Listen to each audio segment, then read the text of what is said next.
чунин саҳнаҳо дар бозору мағозаҳо қабл аз иду маросимҳо бештар ба назар мерасад. сокинони оддӣ ки шоҳиди чунин саҳнаҳо шудаанд, риоят нашудани фарҳанги навбатпоиро марбут ба чанд омил медонанд. Дар Россия мера самолёт мефрӯ нигоҳ менид инами татваян.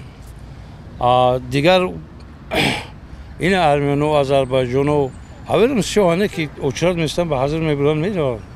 сокинон ҳамчунин риоят нашудани навбатпоӣ дар бисёр мавридҳоро марбут ба тарбияи сабру таҳаммул нашудан дар хонаводаҳо медонанд. ҷомеашиносон ин равандро хоси урбанизатсия, яъне аз деҳот ба шаҳр кӯч бастани сокинон медонанд. ба қавли онҳо дар деҳоти Тоҷикистон навбатпоӣ барои дарёфти чизе маъмул нест, зеро барои навбатпоӣ тақрибан зарурат вуҷуд надорад. ва ҳамин аҳолии деҳотнишин зиёда аз 73% аҳолии ҷумҳурии Тоҷикистонро ташкил мекунад ва боқи 27%, қариб 27%-аша аҳолии шаҳрнишин ташкил медиҳад.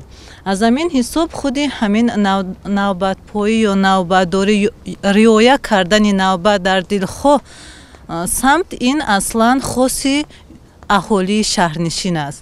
ҷомеашиносон бар инанд ки волидон бояд дар хонаводаҳо фарҳанги навбатпоиро бо фарзандон ҳамчун одат тарбият кунанд, зеро одат бо гузашти вақт дар ҷомеа ба меъёр табдил мешавад.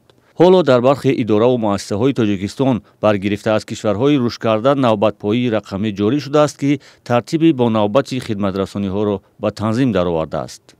барои навбат гирифтан мизоҷон пеши ман меоянд, рақамҳои телефонашонро мегӯянд, ба телефонашон паёмак меояд ва дар экрани мо навбаташон меояд. нақзи тартиби навбатпоӣ борҳо боиси ҷанҷолу муноқиша миёни одамон шудааст. ҷомеашиносон бар инанд ки то замоне ки ҳама қишрҳои ҷомеа ба фарҳанги шаҳрнишинӣ мутобиқ нашаванд, ин раванд ба меъёр табдил нахоҳад ёфт.